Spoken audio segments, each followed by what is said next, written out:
Kellyanne, welcome back to Fox News Sunday.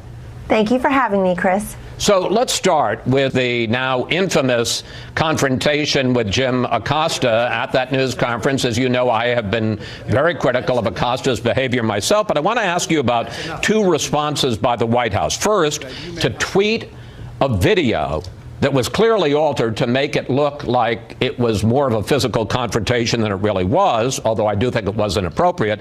And second, to pull Acosta's pass to get into the White House and to threaten to do that to other reporters. Well, Chris, first of all, what do you mean by edited, or as others are saying, quote, doctored video? He either put his hands on her and grabbed the mic back, or he did not, and he clearly did. No, he clearly did, but the video was altered, and there are experts who have looked at it to make it speed it up to make it look, pardon? Oh, well, that's not altered, that's sped up. They do it all the time in sports to see if there's actually a first down or a touchdown. So I have to disagree with the, I think, overwrought description of this video being doctored as if we put somebody else's arm in there. He should have apologized to that young aide, and as far as I know, he has not. I'm much more interested in the work of Alex Acosta than Jim Acosta. He's the Secretary of Labor, doing a tremendous job for this country. But what the president said on Friday is instructive. You have to show respect to the White House, to the presidency, certainly to the president.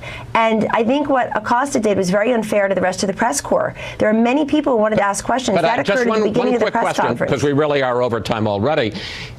If the president, you say show respect, if a reporter writes a story that the president doesn't like, if a reporter asks a question the president doesn't like, are you now saying that it's fair to pull their pass and prevent them from getting access to the White House? Because that strikes at the heart of freedom of the press. Chris, if what you just described were the standard, we would have cleaned out the entire building 2 years ago. He gets a lot of unfair treatment by the press, but no, it's the disrespect at that moment in that incident. And I'm going to disagree with you. As a woman who's had people put her hands on me thinking they have a right to get into my personal space, I'm currently deciding whether or not to press charges on an incident that happened within the last month. In fact, I don't like him pulling that mic back and doing on her arm, it looked like a karate chop almost. She's a young aide just doing her job, and if you play the full clip for your audience, you will see the president had already answered his questions, and he was moving on to the next questioner from NBC who was already standing ready to pose that question, and he wanted to move on to give other outlets an opportunity to ask their questions. I agree with that. As a reporter who has sometimes been in that press room waiting, you always want to get your question. Kellyanne, thank you. Thanks for your time this weekend answering our questions. Always good to talk with you. My pleasure. That was a rough moment during that briefing yesterday with Jim Acosta from CNN. Where is this thing with CNN headed, Kellyanne? But it was a rough moment for the young aide as well, who's just doing her job to get the microphone back after the president had entertained a question or so from the CNN reporter and was moving on to the next reporter. The reporter from NBC was already standing, getting ready to ask his question. And she was just doing her job, which is to reclaim the microphone that belongs to the federal government and hand it to the next reporter. Obviously, I don't think anybody should have, any young woman particularly, should have somebody swiping away at them and grabbing the microphone back. That's very unfortunate. I've talked to that young woman. She's very brave and just doing her job. But I think overall, for any outlet to say this president and this White House don't respect the First Amendment, and then privately to tell us again and again we are the most accessible, transparent, open administration, always this president has been giving so much press availability, whether he's on the South Lawn, whether he's doing a 90-minute press conference yesterday, 81 minutes up at UNGA last month. Just yesterday, Bill, President Trump answered 68 questions from 35 different reporters over the span of 90 minutes. That's pro-press. That's transparent. That's accountability. At his first press conference, after he lost double the number, after President Obama lost double the number of the House seats and took his, quote, shellacking, to use his word, he faced the press, but he took 22 questions from 10 reporters, 68 questions from 35 reporters for President Trump yesterday. Listen, I'm not here to pick a fight today, especially in light of what's happening in California, but White House Correspondents Association put out a statement. I want our viewers to hear it now. The White House Correspondents Association strongly objects to the Trump administration's decision to use U.S. Secret Service security credentials as a tool to punish a reporter with whom it has a difficult relationship. Revoking access to the White House complex is a reaction out of line to the purported offense and is unacceptable. You know, you pulled his past last night. What does that ultimately accomplish? Look, there are journalists here at the White House and the White House press corps who every single day try to do their job by getting the story. Others try to get the president. They shall remain nameless right now.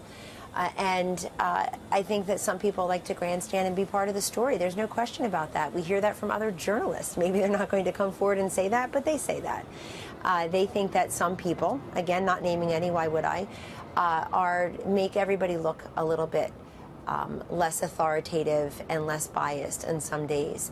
And so that is a decision that was made, and it is, I would not expect the White House Press Association to say anything differently. But again, you have to go back to everything the president said yesterday. The president also said that his press secretary, his administration, constantly being berated by members of the press. And I'm one of the most pro-press people here. I'm on TV daily, including on other networks, not just Fox. Here's the question. There's a national tone that's running red hot right now. How do you counsel the president to try and bring that tone down? Well, the president said days ago that he would like to have a softer tone, but that he's had no choice, because he has to defend himself. He has to defend his agenda. He has to defend members of his administration, members of his family. You want to talk about a red-hot tone? What about the woman who lost in 2016 who can't seem to get over it, saying that we can't be civil to people of the opposite party? What about Maxine Waters saying, you see members of the cabinet get up in their faces? Now she's set to be a chairman of an important committee. Jerry Nadler just yesterday on a train ride down from New York to Washington was caught by a reporter saying that he's going to work to impeach President Trump and impeach Justice Kavanaugh. You want to talk about red-hot tone and substance? There it is. It's dangerous. Yeah, I've been physically touched by people. I've been yelled at. My kids have been threatened. Tucker Carlson, your colleague, had a mob show up at his house last night. His wife was hiding in a pantry. Let's talk about red-hot rhetoric. I'll stand here all day long in my 4-inch heels and talk about it if you want to. But I will not let it be cast as one-sided and the president's fault. Joining me now with reaction, conservative filmmaker Dinesh D'Souza and media reporter for The Hill, Joe Concha. So I just want to start off before we get to the whole arm push, whether it was or whether it wasn't. This is the President of the United States. He's the commander-in-chief, and he can characterize something happening at our border however he wants. It's an invasion, it's an incursion, it's an intrusion. He has authority over the border when it comes to national security. Remember Barack Obama in Benghazi? He said that terrorist attack was a protest over a video. Now, that was an extreme mischaracterization of the truth, and the media never challenged him on that at all. They let him slide on that. So to have Acosta come up over a difference of opinion, over a choice of words, and try to argue with the president in such a rude and disrespectful way, I thought was uncalled for. And just yanking the press pass is basically just saying, listen, Jim, get on the timeout, cool off for a second, and we'll let you back next week. Dinesh, what do you think? Well, first of all, the exchange, this to me was highly entertaining. It reminded me of some of the skirmishes between Reagan and Sam Donaldson from the old days, except Reagan and Sam Donaldson were grown-ups. Now, the funny thing here, I think with Jim Acosta, I'd have to say I'm looking at an overgrown infant. I don't know if this is medically possible that you physically grow, but emotionally you remain an infant, and intellectually, because when you're an emotional infant, you want to grab something, you don't want to stop, you don't know enough, you want another cookie, another piece of candy, and you won't take no for an answer. And the other thing is, you have a sense of entitlement and arrogance because you don't have... He thinks he's above everybody else in that room. He thinks it's the Jim Acosta show, and he's there to trade barbs with the President of the United States. And if he gets called out for it, he's the victim. He thinks he's the Rosa Parks of the press corps, and he's too dramatic. I don't know Jim Acosta. I've never met him. He seems like a fine guy personally, but his behavior is totally out of line. And Joe, taking a press pass away isn't attacking the First Amendment. It's just telling the guy, hey, behave yourself and conduct yourself with a little bit more decorum and have a little bit more respect for the presidency. I'm glad you played the entire clip because all I've seen is the microphone exchange. If you watch the clip, he tries to ask Acosta 4 different questions. The way a press conference like this works if you're a White House correspondent. You get one question and maybe a follow-up, maybe a second question. As you said, it's not his show. There are dozens of other reporters in there. Good ones, by the way. John Carl, ABC, Jeff Mason, Reuters, John Robertson, Fox News, Hallie Jackson, NBC. They're not trying to ask 4 questions in this case.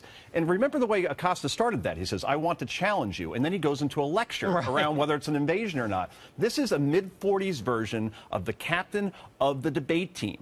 Right? And that's not And look how many job. questions the president took. He took 68 questions from 35 reporters. And Dinesh, Jim Acosta just wants to monopolize the whole thing.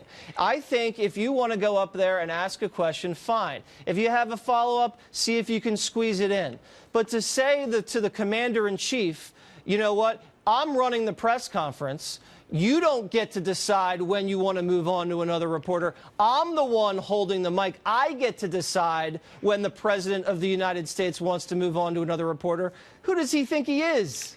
Well, I think what Trump finds maddening, and this explains the sharpness of the way Trump responded, is I think Trump recognizes that this same press corps, with Acosta in the lead perhaps, was just lapdog sycophantic to Obama. Right. And they are unremittingly hostile to Trump. Now, they have the right to do that, but to pretend that they're not doing that, to pretend that they're just being objective and, quote, doing their job, when the transparent bias, the agenda is so obvious to anyone watching, I think that's what Trump finds They have maddening. no credibility because they treated both presidents totally differently. And then just lastly, real quick, I guess the White House is being accused of altering or doctoring that video or something like that. I don't know what they did or not. All I know is that if you look at it in real time, he has the mic in the one hand and he pulls his arm down on the woman's arm, and you can see it go down. So he's obviously provoking a physical confrontation. I don't even think it's even the point, really, what happened with the microphone. This is 2 years of Acosta doing this. It is built to this crescendo. And let me go back to Neil Monroe. He was with the Daily Caller, and he interrupted President Obama in 2012. I asked your producers to put together a couple of headlines here as far as the reaction when he interrupted the president once. Politico, Obama interrupted by heckling reporter. Who is Neil Monroe, and why is he interrupting the president? The Atlantic. And finally, this is the best one from Mediaite. CNN White House reporter. Obama heckler let him sound passionate. That White House reporter wasn't Jim Acosta. I don't hear anybody calling Jim Acosta a heckler now. One man's heckler is another man's hero. All right, guys, I got to run. Thank you very much. Thank you. Thank you. God bless you. And God bless America.